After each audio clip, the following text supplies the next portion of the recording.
Olá pessoal, então estamos aqui agora com uma parte de histologia e embriologia, que vamos falar da parte de odontogênese, né?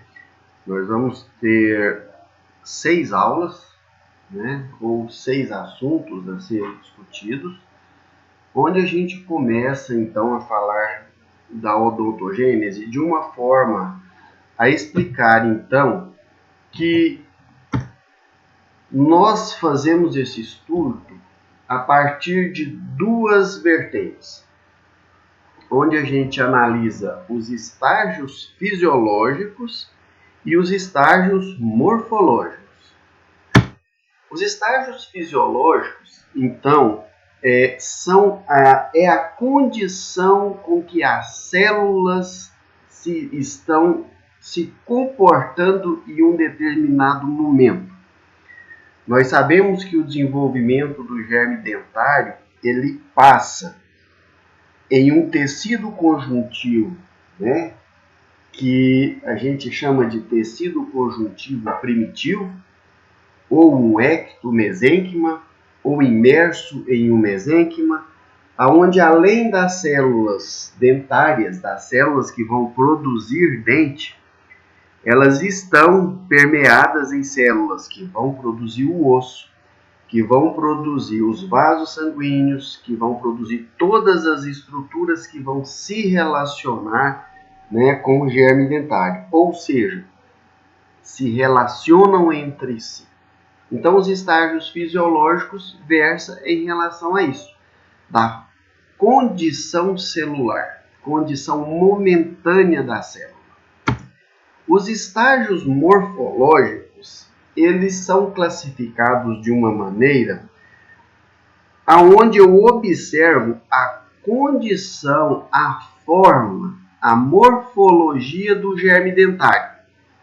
Então, lá no início do desenvolvimento, né, por volta do 27º dia de vida intrauterina, as células da crista neural migram em direção à cavidade bucal primitiva, né? E a gente chama essa cavidade bucal primitiva de estomódio.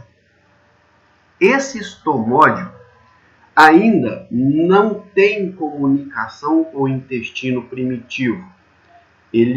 O estomódio é separado desse intestino por uma membrana chamada membrana bucofaringéia ou bucofaríngea.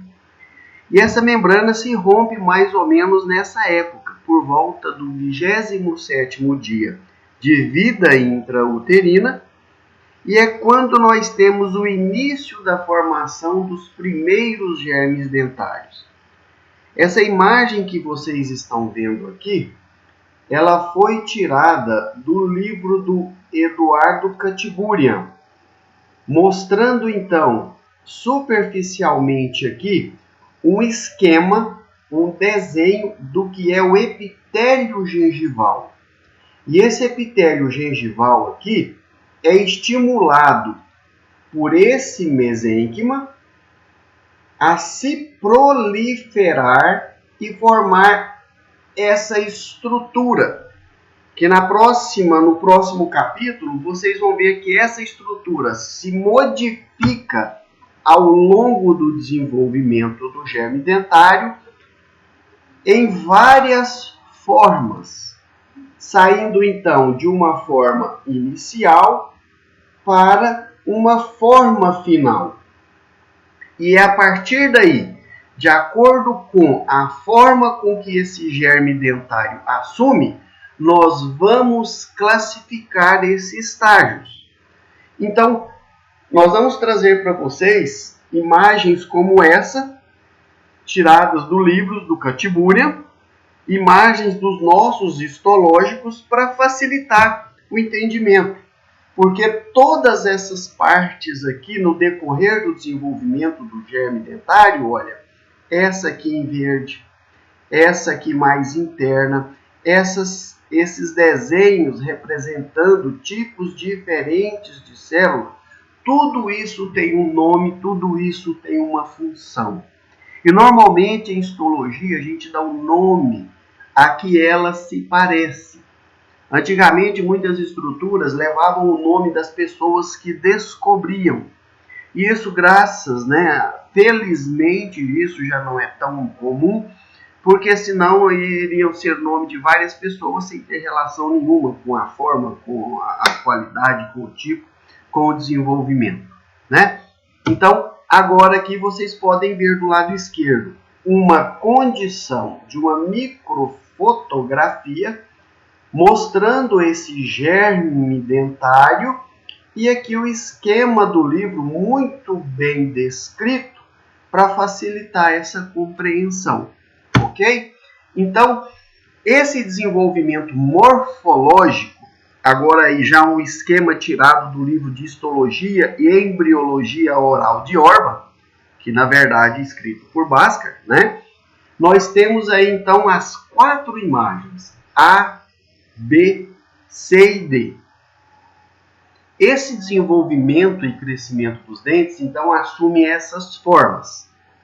Letra A, estágio em botão, porque quem descreveu achou isso, comparou com um broto, com um botão, né, com algo que está iniciando. Depois, em B aqui, nós temos o estágio em capuz, onde o germe dentário, a parte epitelial do germe dentário, assume uma forma de capuz. Em C, o estágio em campânula, onde em um desenvolvimento mais avançado, um desenvolvimento posterior, ele parece uma campânula ou um sino.